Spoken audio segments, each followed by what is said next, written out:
जय माता दी। प्रिय भक्तों, आप सभी का हमारे चैनल मन की शांति में बहुत बहुत स्वागत है। भगवान भोलेनाथ का ध्यान करते हुए आप सब दूसरे अध्याय को सुनिए। ईश्वर बोले, हे महाभाग, आपने उचित बात कही है। हे ब्रह्मपुत्र, आप विनम्र, गुणी, श्रद्धालु तथा भक्ति संपन्न श्रोता हैं।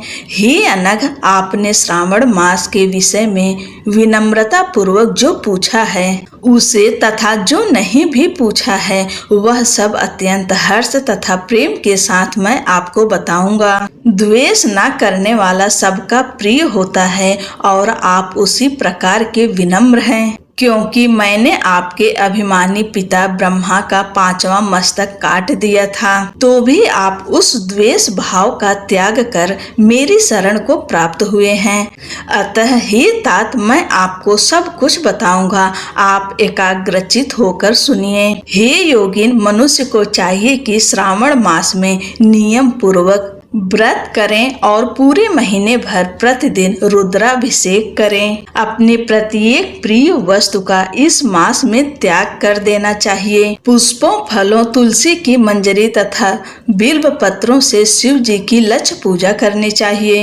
1 करोड़ शिवलिंग बनाना चाहिए और ब्राह्मणों को भोजन कराना चाहिए। महीने भर धारण, पारण, व्रत अथवा उपवास करना चाहिए। इस मास में मेरे लिए अत्यंत प्रीतिकर पंचामृताभिषेक करना चाहिए। इस मास में जो जो शुभ कर्म किया जाता है वह अनंत फल देने वाला होता है। हे महामुने, इस माह में भूमि पर सोएं, ब्रह्मचारी रहें और सत्य वचन बोलें। इस मास में बिना व्रत के कभी व्यतीत नहीं करना चाहिए। फलाहार अथवा हविष्यान्न ग्रहण करना चाहिए।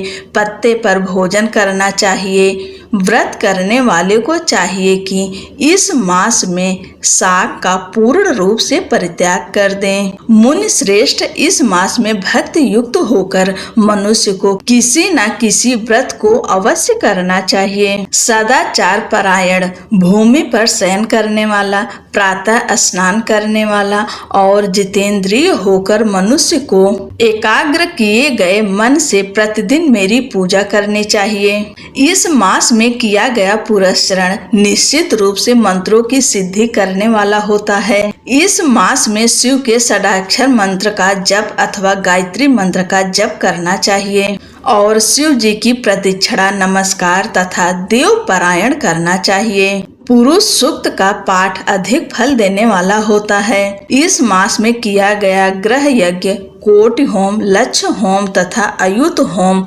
शीघ्र ही फलीभूत होता है और अभीष्ट फल प्रदान करता है। जो मनुष्य इस मास में एक भी दिन व्रतहीन व्यतीत करता है वह महाप्रलय पर्यंत घोर नरक में वास करता है। यह मास मुझे जितना प्रिय है उतना कोई अन्य मास प्रिय नहीं है। यह मास सकाम व्यक्ति को अभीष्ट फल देने वाला तथा निष्काम व्यक्ति को मोक्ष प्रदान करने वाला है।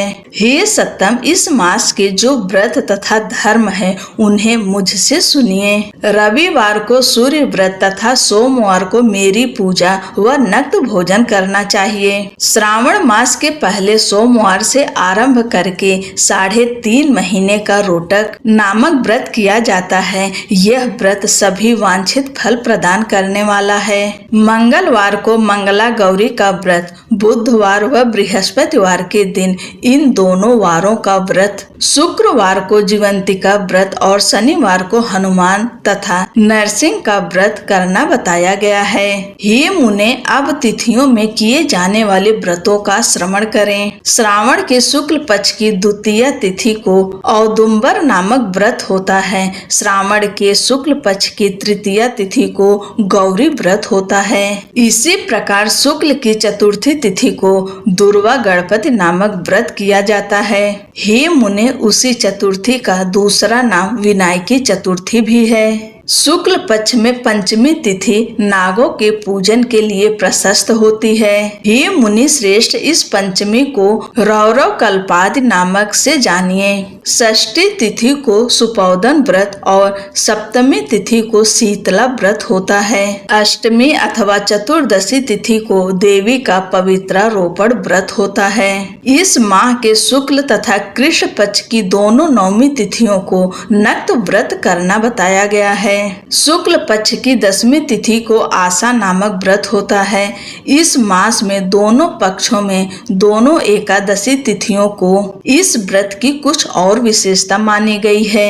श्रावण मास के शुक्ल पक्ष की द्वादशी तिथि को श्री विष्णु का पवित्रारोपण व्रत बताया गया है। इसी द्वादशी तिथि में भगवान श्रीधर की पूजा करके मनुष्य परम गति को प्राप्त करता है। उत्सर्जन, उपाकर्म, सभादीप, सभा में उपाकर्म, इसके बाद रक्षाबंधन, पुनः श्रावण कर्म, सर्प बलि और हयग्रीव का अवतार, ये 7 कर्म पूर्णमासी तिथि को करने हेतु बताए गए हैं। श्रावण मास के कृष्ण पक्ष की चतुर्थी तिथि को संकष्टी चतुर्थी व्रत कहा गया है और श्रावण मास के कृष्ण पक्ष की पंचमी तिथि के दिन मानव कल्पादि नामक व्रत को जानना चाहिए। हे द्विजोत्तम, कृष्ण पक्ष की अष्टमी तिथि को श्री कृष्ण का पूर्णावतार हुआ।